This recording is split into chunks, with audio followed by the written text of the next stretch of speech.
So what's going on, guys? This is going to be a quick intro. I just want to say thank you to Dream Deals owner Ron for allowing me to interview him. And guys, just let you know that we were in this interview for about 2 hours and some change possibly. The audio messed up, so we had to pretty much do the interview all over again. So, but he was completely incredible, and I just like the first interview, his energy, you can just tell how passionate he was about everything, really passionate about everything that he spoke. And I think you can tell even like in the second interview. So I don't want to take anything away from the second interview, but I just do want to clarify that the first interview did get messed up. But thank you again just for allowing me to interview you and just giving my audience some good nuggets of information. But let's go ahead and get in this interview. I'm talking too much right now, guys. Just wanted to give you a little bit of background. But let's go.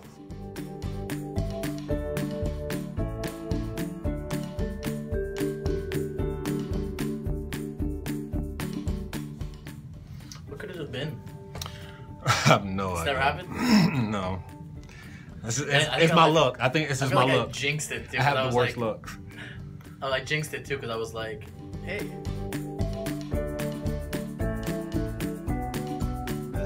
So what's going on? What's going on, guys? It's your boy Tay, and we are here for take 2 of this video because the first one messed up.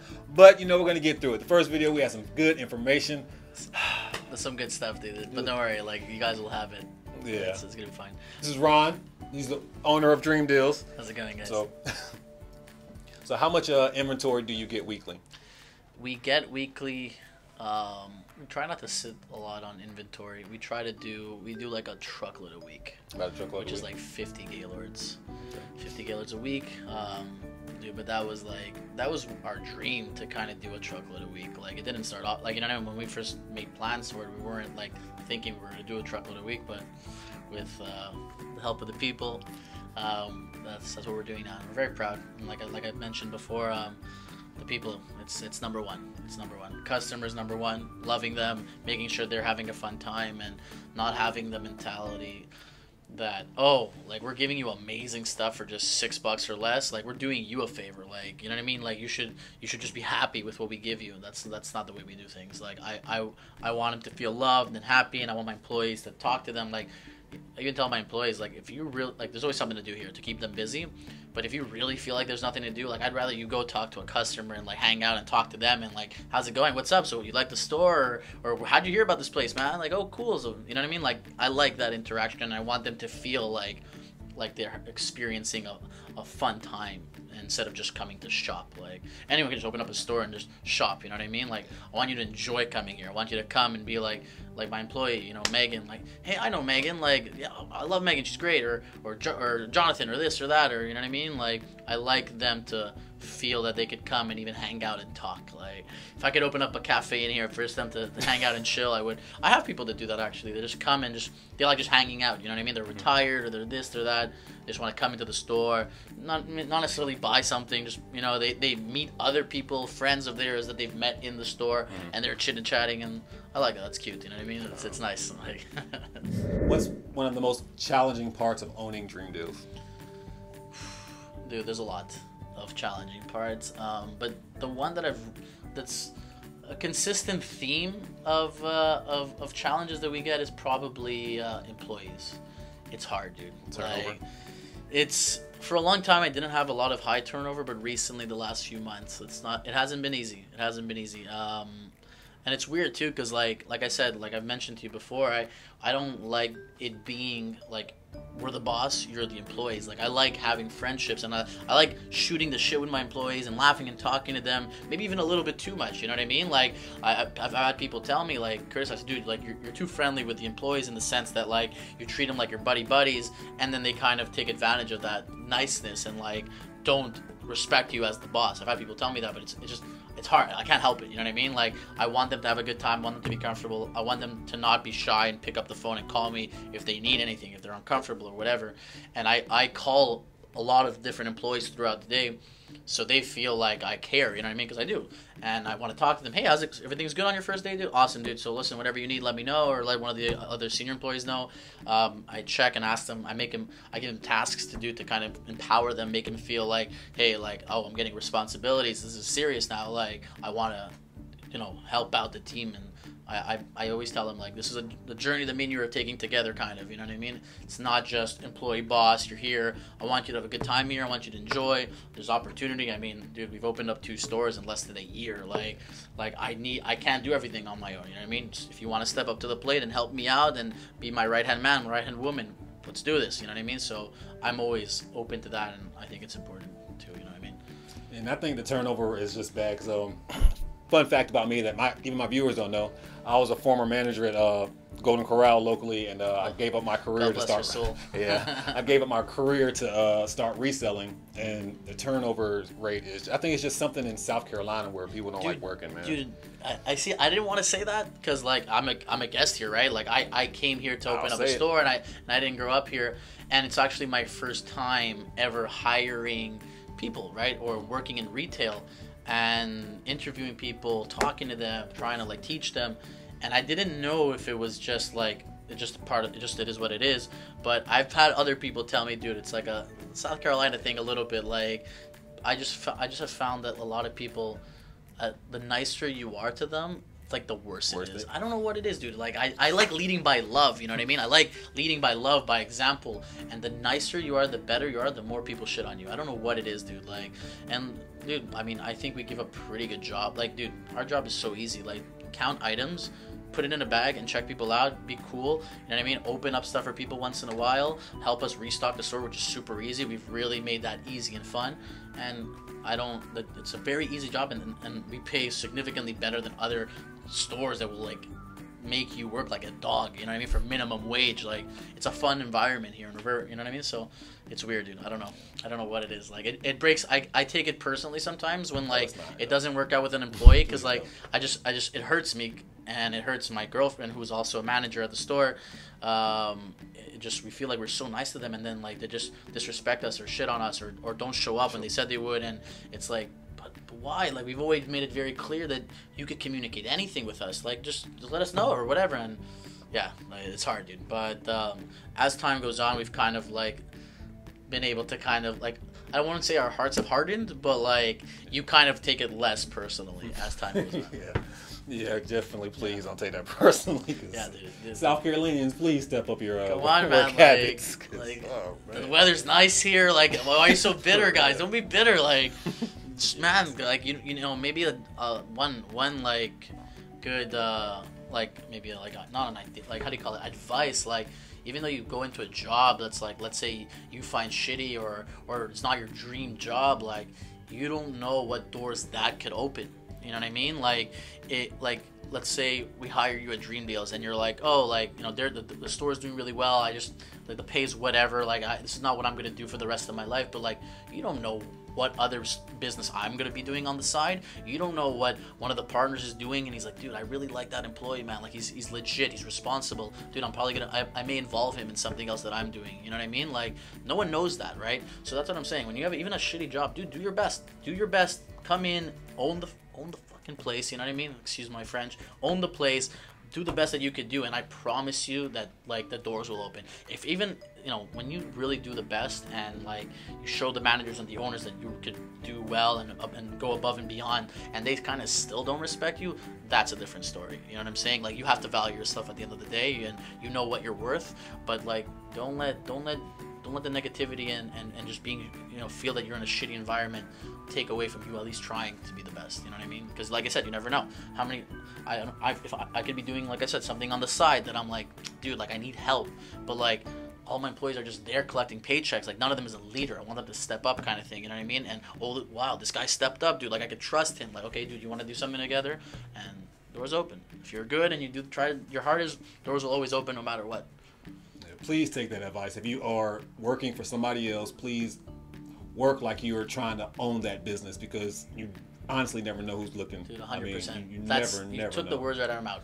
Work like you one day, like working hard will make you own the business one day. Because I promise you, like, how many stories have you not heard of someone starting off as a waiter and then they become manager, then they own the franchise? That was me. You know what I mean? Like, So, you just, and like, I think it's important. Just yeah. give your best. No excuses, no backgrounds, like, no excuses. Nothing. No excuses.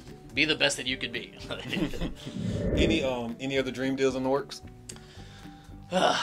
Dude, it's people have asked me that before, and I'm like, more store, more problems. You know what I mean? But dude, like, you know, that was the plan always, kind of. You know what I mean? Like, we never wanted it only to be like a little one store mom and pop shop. We kind of got all in. I mean, I left everything back home. You know, friends, family, good job, and Montreal's a really fun city. I left everything to come here and open up the store. I mean, it was with the plan to make more than one. You know what I mean?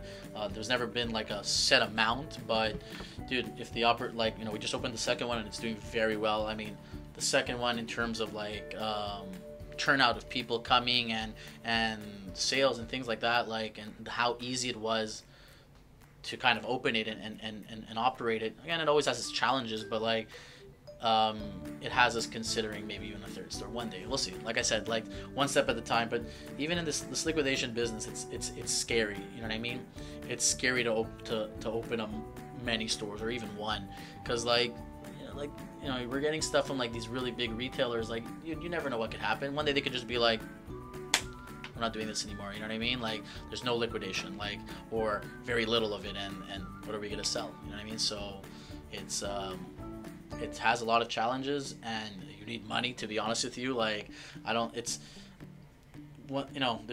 you could have dreams and hopes to own like something like this, you know what I mean? But at the end of the day, like, you have to be able to partner up with someone who has good funds, you know what I mean? And a good like sense of like business too, because it's not easy. It really isn't. But yeah, potentially store number 3. We still haven't even thought about it. Like, we just opened up the second one, so we'll take a little bit of a break, you know what I mean? Let the second one kind of do its thing, and maybe once I'm not gonna say once I get bored, but like once things get, because I have like this addiction, not addiction, but like, I guess I kind of enjoy not being comfortable all the time, you know what I mean? I like always, like, probably after 3 months of opening up the third one, I'm probably gonna be like, what now? Let's go, baby. Like, it's funny because like when we opened up the second store, it was in the middle of a pandemic. Like, if you think about it, like, this is the stupidest thing you could possibly do. Like, you're gonna sign a lease on a building, you're gonna like spend money on stuff, like, you're out of your mind. And but it was more like, I was always joking. I'd always be like, I'm bored, dude. I need to open up another store. Like, it wasn't the thought, but it was like the joke. You know what I mean? Like, dude, no. Like, store number 1, okay, I'm good. I need to change up the routine. Let's open up something an hour away. Yeah, but that's so keep your eyes open. We'll see what happens. It's all about them. Like, you know what I mean? If they come, if the customer comes and they spend money and they enjoy and they keep coming and then telling their friends, it gets to the point where we have no choice but to expand and open up another store. So make them happy and come. Drop a comment where y'all want the next Dream Deals to be. There you go. Yes. Do that for me, because I need more Dream Deals to go to. I need all the videos. We did that actually one time where before we opened up the second Columbia store, we made a post like, hey, where do you want the second Dream Deals to be? We already knew where it was going to be, but I wanted people to see what people, I love when people comment and write and give their opinion. And yeah, so there are stores in Spartanburg, like 80% of the, like, maybe like 150 comments, 200 comments was like Boiling Springs. The thing right is, down the road. That's the thing. So like, why can't y'all come? I appreciate you guys like giving your opinion, and I do, like, you know what I mean. And I'd love to open up one in Boiling Springs, but like, it's so close. Like guys are 20. Y'all can come down the road. Yeah, dude, come. I'm gonna give them all maybe like a Boiling Springs discount or something. Yeah. It's like, guys, it's so close. So I appreciate it, but you know, we like I like being a pioneer, kind of. You know what I mean? Like, no one was in Columbia. Let's go to Columbia. You know what I mean? Like, I've always those are the ideas that kind of excite me. You know what I mean? Being not necessarily the first one there, but like, okay, like, there's no one here. Let's bring these people like a good time, you know, having fun. I feel like I wouldn't want to open one up in a place that's too close to my own backyard. I don't think it's good to saturate so much, because that's when it comes into play where, like, okay, there's too much bin stores like in this area. You know what I mean? Like, let's give the area a breathing room and expand and give it space. I think that's important. At what age did you realize you were going to be an entrepreneur?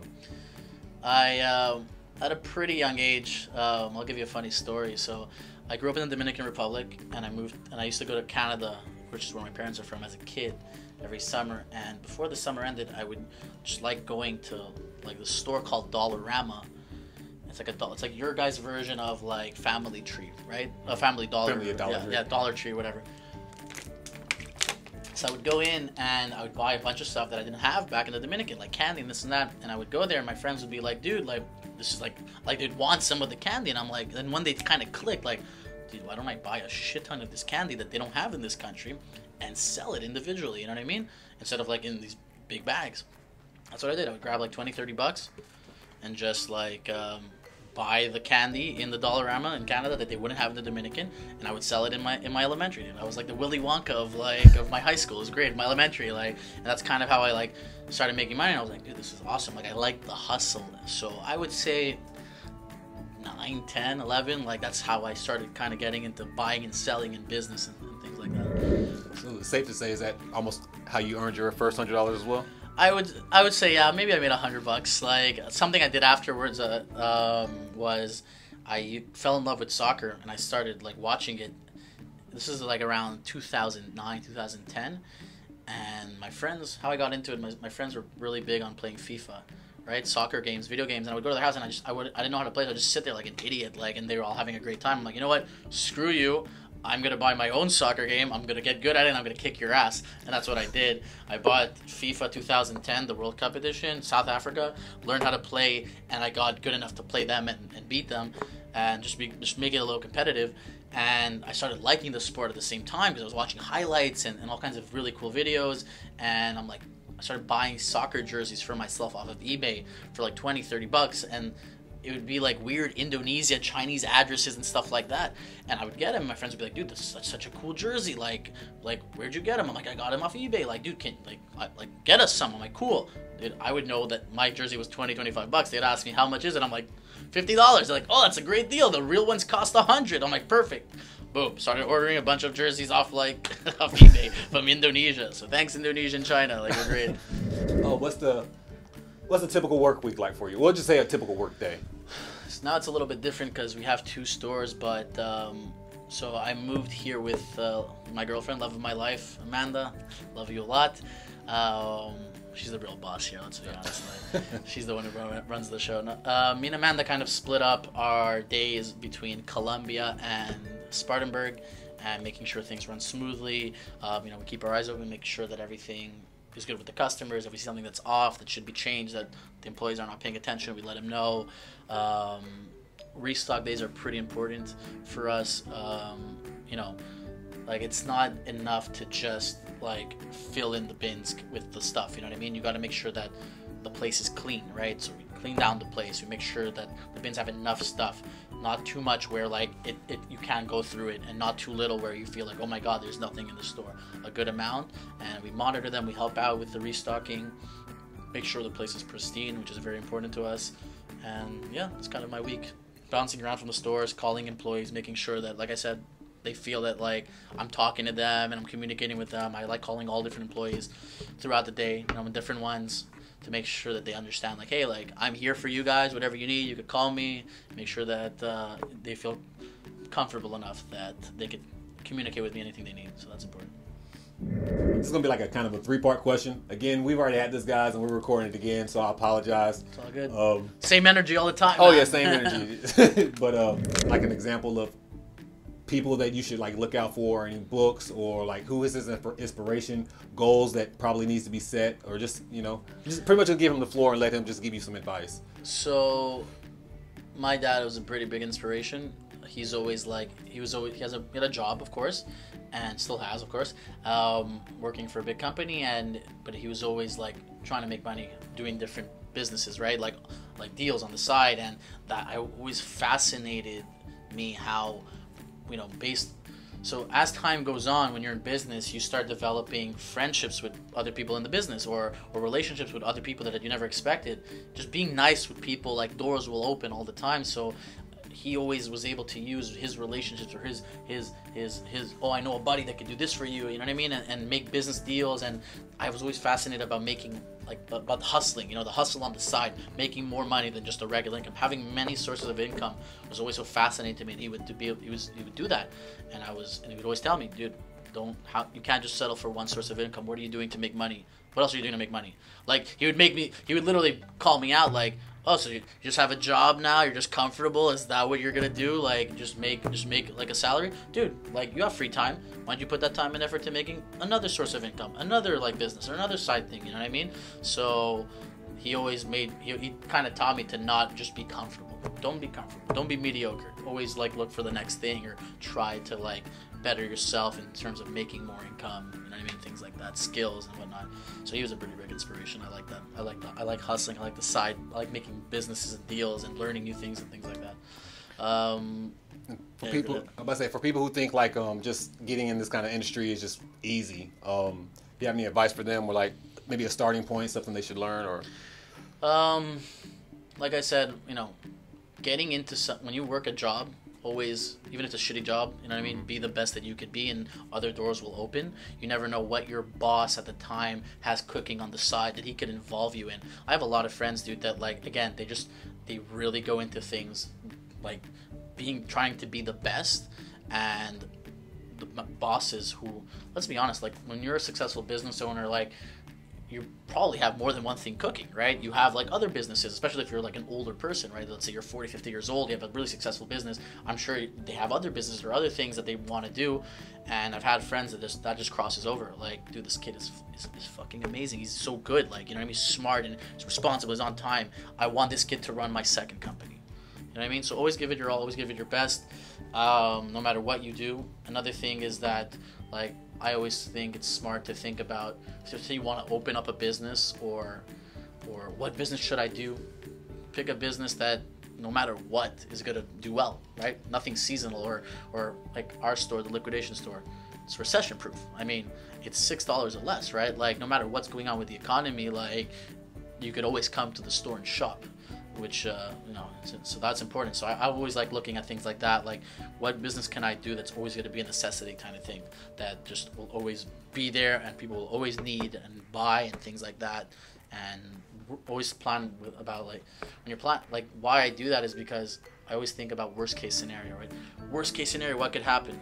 Oh my God, a pandemic. Oh my God. But the store survived because it's, like, catering to, you know, like, catering to people who don't want to spend a lot of money, or, like, they don't have to spend a lot of money. So just to kind of summarize that, you know, think of businesses that are always going to be there, that will always have people coming in, that are not seasonal, and that's a good starting point, I think. Can you name an example of a goal that you set and how you responded? Yeah, I graduated civil engineering. I never liked it, really. Like, I went into it because I didn't know what I wanted to do, and I was good at math and physics, and my teachers always told me, like, oh, if you're good at math and physics, go do engineering. My friends also in high school who I was really competitive with, like, all went into engineering, and I'm like, you know what, screw you, I'm going to be a better engineer, and I'm going to do engineering as well, and just beat you and be better. And I graduated. I didn't like it really going through it, but, like, it was whatever to me. All the people who I was studying engineering with loved it. Oh my God, engineering is amazing. They were fascinated by it. And a lot of my friends who knew me, who, like, when they heard I was an engineer, they're like, it's weird. It's not your persona. It's not your personality. You seem more of, like, a business kind of guy. So I've always heard that, but nothing. I powered through it. I gave it a chance. Graduated. And then I worked in the industry as well, and then after 6 months, I realized, like, this is horrible. I hated it. I really did. I moved from Montreal to Toronto, hated every second of the job, and I was like, this is not for me. Like, I saw what engineers did in 10, 20 years. It didn't feel like it was for me, and I'm like, you know what? Like, I'm more business. I like it. That's kind of what I want to do, sales and things like that. And at the time, I had a few buddies of mine telling me, like, yo, like, we work at sales companies. Come, like you could do really well here. One of them specifically, Nick, told me something one day. He's like, listen, dude, I'm number one right now on the sales floor in the company, and I make really good money. If you come here, dude, I think not only you could be as good as me, if not better. I know you that well. And I'm like, okay, like, I moved. He set up an interview. I got the job, and 2.5 years later, dude, I became the best. Like, I'm just, like, on another level, in my opinion. I don't know if anyone else agrees, like, but the numbers speak for themselves. Like, I became #1 in the company. I was loving it. I loved coming to work every day. I loved the people who I worked with as well, my managers, everyone. It was just awesome, dude. And I just remember, like, saying, like, hey, like, I could be the best, and I'm going to be the best. And 2.5 years later, that's where I was, like, killing it, just enjoying it, you know what I mean? So that was something that I really, like, found touching to myself, you know what I mean? Again, I didn't know I was going to be ever interviewed and tell this story to people, right? This was always like an internal story I had, or I would tell to, like, people I knew, you know what I mean? So it was something I was always proud of. Like, that's great. One thing I've noticed in, like, in both of our sets of interviews is, like, his drive, and when he speaks, how determined he is, especially when it comes to, like, hard work. His words when it comes to, like, hard work and just being the best in anything that you do. Like, that's hopefully that, like, touched y'all how it, like, touched me. Like, one of the main reasons I like talking to people who do what we do is because you can kind of see their drive and their determination. And it's also getting nuggets of information from them. But just if you're around like individuals, or if you can see how they move, you can kind of get an idea of how you need to move, or how you need to go about your life. So just never get complacent in anything. Even if you feel that you're at the top, no, you're not. Work harder. It's one thing, like, someone asked me one time, what's my dream? Like, what's your dream? What do you want to be? I'm like, it's not my dream. It's mostly, like, my fear. My biggest fear in life is being mediocre. You know what I mean? Like, just mediocrity. Like, I don't want to be a Joe Schmo. I've always felt that, even as a kid, I've always felt like I've been put on this planet to do something awesome, to be not a baller, but, like, to be something big, and just to have my own thing, like a boss, like my own company or something. I always had that feeling, that urge. Even through university, I was always like, dude, I don't know what I'm gonna do with this engineering degree, but I feel like I'm gonna, like, own or run something one day. You know what I mean? That's what I want to do. So it feels good to kind of look back now. And again, you have that story where I did good in the sales company, but then I look back and it's like, oh, dude, like, I opened and started, like, 2 stores that are doing pretty well, you know what I mean? And hopefully more, and hopefully bigger and better things. So it's cool to kind of, like, you as a kid, you made, like, a little prophecy, and it's like, oh, it's kind of coming true. Like, that's pretty cool, man. Hey, you know what I mean? Like, but you know, I'm excited. Like, it's cool, man. And so, like I said, just tell yourself something, stick to it, work hard, and dude, just work hard, and just have a good attitude no matter what you do, dude. Like, even when you're flipping, let's say you have a job, you're flipping burgers, dude, be the best burger flipper ever. Have an awesome attitude, laugh, shoot the shit with your employees, with your managers. Like, in engineering, I wasn't always the best, right? Like, you have these kids who dedicated their lives to studying and getting good grades, but I was always like, I always felt I was funny or had a personality, and I always told myself, dude, my dream job is gonna be, or my like, the good things in life are gonna come from me interviewing with a boss, with one of my bosses, and them being like, dude, I could have a beer with this guy. Like, I want this guy in my company. You know what I mean? Like, that was always my thing. Like, just be, give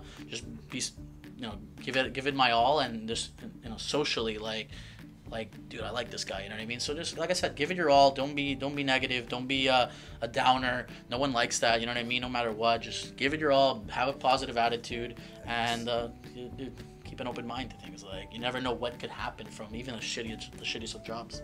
I think that's important. Thank you. I appreciate that. I definitely want to be respectful of his time. We've been here for a while.